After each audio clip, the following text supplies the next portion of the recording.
Alors, il y a d'abord eu Cyril Herry, qui dirigeait à l'époque les éditions Écorce, qui m'a parlé d'une collection qu'il souhaitait créer autour des grands espaces. Et alors, sont remontés à la surface tout un tas de réminiscences de lecture d'enfants, notamment le tome 6 de La Petite Maison dans la Prairie, qui s'intitule Un hiver sans fin, ouvrage de haute littérature que j'ai dû lire à peu près 112 000 fois quand j'étais petite, et puis d'autres textes du genre L'appel du sauvage ou Appel de la forêt de London, ce genre de choses.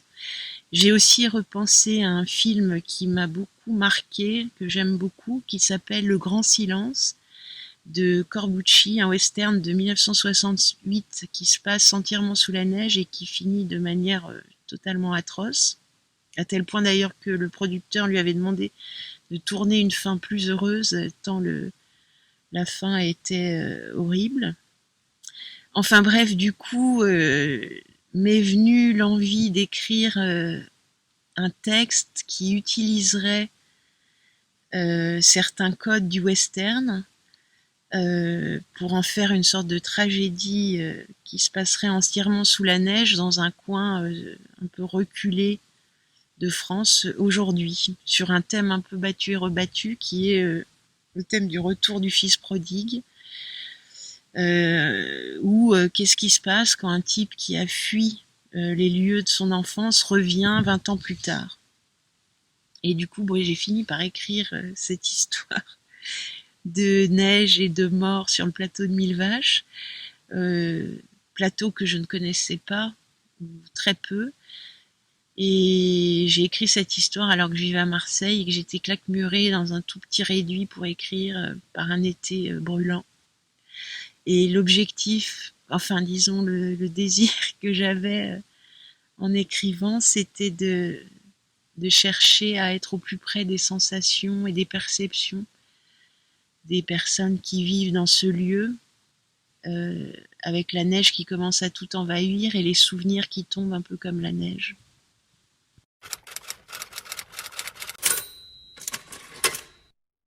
Alors il y a sans doute des tas de façons de résister. D'ailleurs, comme le montre bien le petit S entre parenthèses dans le thème du festival. Ici, dans le bouquin, en fait, la résistance, elle consiste essentiellement pour le personnage principal qui revient donc sur le territoire de son enfance bien des années après, à se débattre pour lutter contre l'écrasement du père et à essayer d'accéder à une vie qu'il imagine meilleure, mais bon, sans avoir réellement conscience de ce qui le meut et qui le conduit à faire le plus souvent de mauvais choix. Donc le vrai acte de résistance, pour moi, là, je le vois plutôt dans l'acte d'écrire de la petite fille de ce personnage, qui avait 5 ans à l'époque du roman et qui est devenue grande, au sens où c'est elle qui écrit en fait le roman. Et donc elle se réapproprie une histoire, en fait, celle de son père et la sienne, histoire qui lui avait été confisquée, qui avait été tue, mise sous silence par la mère, qui ne lui avait jamais dit qui était son père, en fait. Donc à titre personnel, je dirais que, enfin je crois, disons qu'écrire, c'est chercher à trouver des mots pour dire quelque chose du réel et de la condition humaine dans le monde, essayer de s'en approcher en tout cas, c'est-à-dire, pour moi c'est une forme de résistance, même minimale, mais disons que comme il s'agit de trouver des mots et des agencements de mots qui visent à dégommer en fait une sorte de langage qui est formaté, qui est appris, publicitaire, tout ce qu'on veut, langage qui a tendance à masquer le réel, à masquer les choses et à conditionner notre esprit d'une certaine manière. Et du coup, écrire, ça vise à recouvrer au final une perception plus claire et plus juste des choses.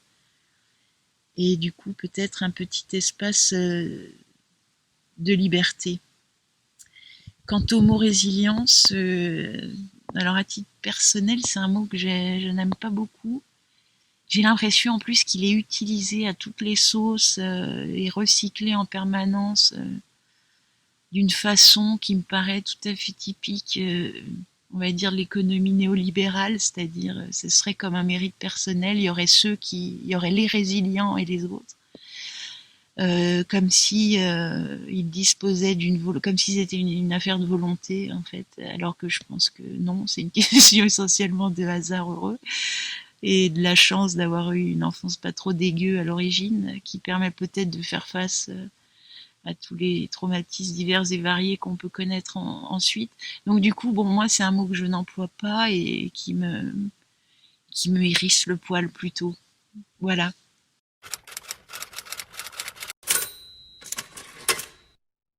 Alors j'aimerais répondre oui à cette question insolente, mais malheureusement, pas mal d'éléments me font plutôt penser le contraire.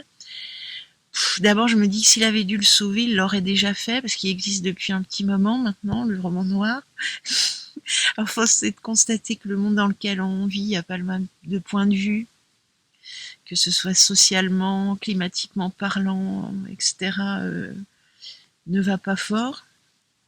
En plus, j'ai l'impression que, comme un peu tout le reste, il est ingéré, digéré, mastiqué, recraché par la grande machine du spectacle, et que du coup, le discours de dévoilement qu'il contient n'a pas réellement d'impact, si ce n'est peut-être de rassurer les quelques CSP+, qui le lisent sur le fait qu'ils s'en sortent pas si mal, ou leur permettre de cocher la case du rebelle qui lit du roman noir.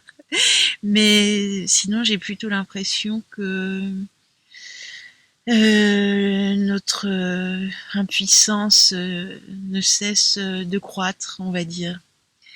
Après, je m'interroge aussi plus spécifiquement sur la volonté du monde et des êtres qui le composent de véritablement vouloir le sauver. Et je ne suis pas sûre non plus qu'au fond, les gens le souhaitent. Voilà, bon, c'est pas très optimiste tout ça, mais malgré tout, je pense qu'il est nécessaire, envers et contre tout, de continuer à écrire du roman noir, de la poésie, plein de choses. Essayer de dire encore, de dire et d'écrire. Continuer. Continuer, échouer et continuer. Voilà.